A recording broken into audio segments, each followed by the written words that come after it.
क्या आपने कभी सोचा है कि हम सब अल्लाह ताला से मोहब्बत का दावा तो करते हैं, मगर क्या हम वाकई उसके करीब हैं?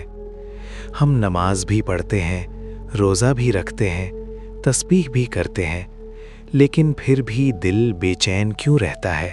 सुकून क्यों नहीं मिलता? असल सवाल ये नहीं कि अल्लाह हमसे दूर है, बल्कि ये है कि कहीं हम खुद तो दूर नहीं हो गए।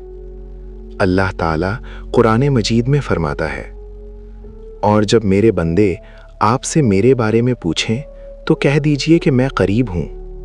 अल्लाह खुद ऐलान कर रहा है कि वो करीब है। इसका मतलब ये है कि मसला फासले का नहीं बल्कि ताल्लुक का है।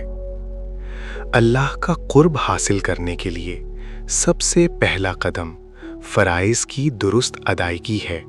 हदीसे कुदसी में आता है कि अल्लाह ताला फरमाता है, मेरा बंदा जिन चीज़ों के ज़रिए मेरा कुर्ब हासिल करता है उनमें सबसे ज़्यादा महबूब मेरे नज़दीक फ़राइज़ हैं। सही बुखारी।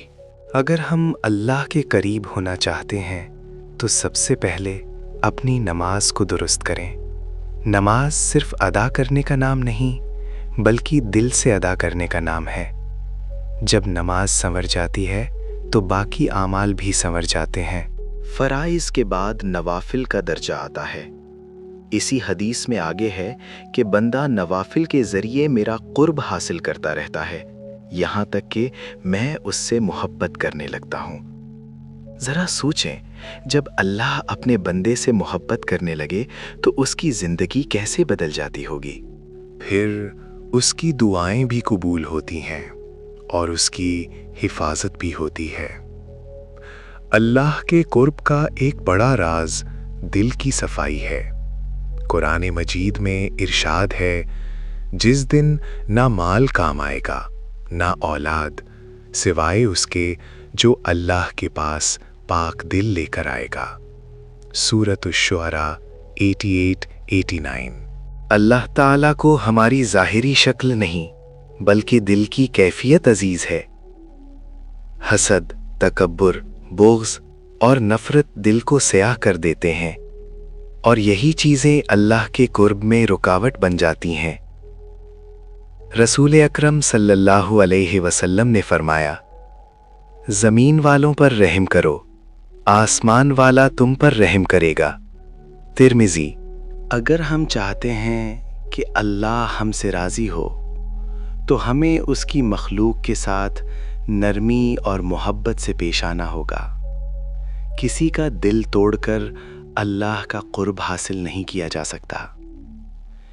तक़वा भी कुर्बे इलाही का बुनियादी ज़रिया है।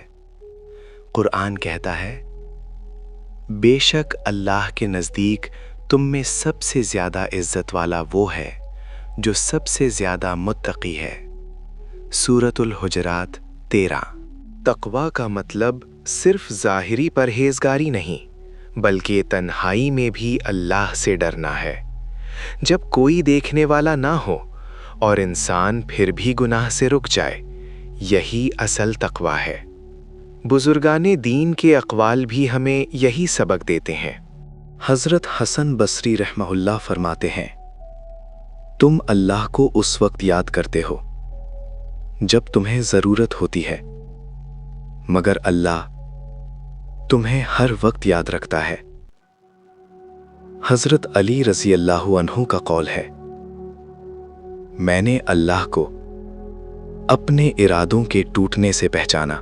लिहाजा मुश्किलात को सिर्फ सज़ा न समझें, कभी कभी ये कुर्ब का रास्ता भी होती हैं। अल्लाह का ज़िक्र दिलों का सुकून है। कुरान में है, खबरदार अल्लाह के ज़िक्र से ही दिलों को इत्मीनान हासिल होता है। सूरत ar-Ra'd 28। अगर दिल बेचैन है तो समझ लें कि ज़िक्र की कमी है। ज़बान से ज़िक्र और दिल से याद, यही सुकून का राज है। सबसे बड़ी रुकावट गुरूर है। रसूल अल्लाह सल्लल्लाहु अलैहि वसल्लम ने फरमाया, जिसके दिल में ज़र्रा बराबर तकब्बुर होगा वो जन्नत में दाखिल नहीं होगा। सही मुस्लिम। इंसान जब झुकना सीख लेता है तो अल्लाह उसे बुलंद कर देता है। आखिर में याद रखें कि अल्लाह का कुर्ब मुश्किल नहीं मगर खुलूस मांगता है। फ़राइज़ की पाबंदी, नवाफिल का एहतमाम, दिल की सफाई, मखलूक से हुस्न सुलूक, तक़वा, सब्र और ज़िक्र, यही वो रास्ते हैं जो इंसान को अल्लाह के करीब ले जाते हैं। आप वाकई अल्लाह का कुर्ब चाहते हैं तो आज से एक तब्दीली कर लीजिए। अपनी नमाज दुरुस्त कर लीजिए, दिल से कीना निकाल दीजिए और हर रात अल्लाह से दुआ कीजिए, या अल्लाह मुझे अपना बना ले। इंसान खुद अपनी कोशिश से अल्लाह तक नहीं पहुंच सकता, मगर जब अल्लाह अपने बंदे को पसंद कर लेता है तो उसे अपनी तरफ खींच लेता है। अल्लाह ताला हमें अपना मुकर्रब बंदा बना दे, आमीन। अगर ये पैगाम आपके दिल को लगा हो तो वीडियो को लाइक ज़रूर कीजिए। कमेंट में लिखें, या अल्लाह मुझे अपना मुकर्रब बंदा बना ले। ऐसे ही रूह को जगाने वाले पैगामात के लिए चैनल को सब्सक्राइब करना ना भूलिए और इस वीडियो को शेयर कीजिए। शायद किसी और का दिल भी अल्लाह की तरफ पलट आए।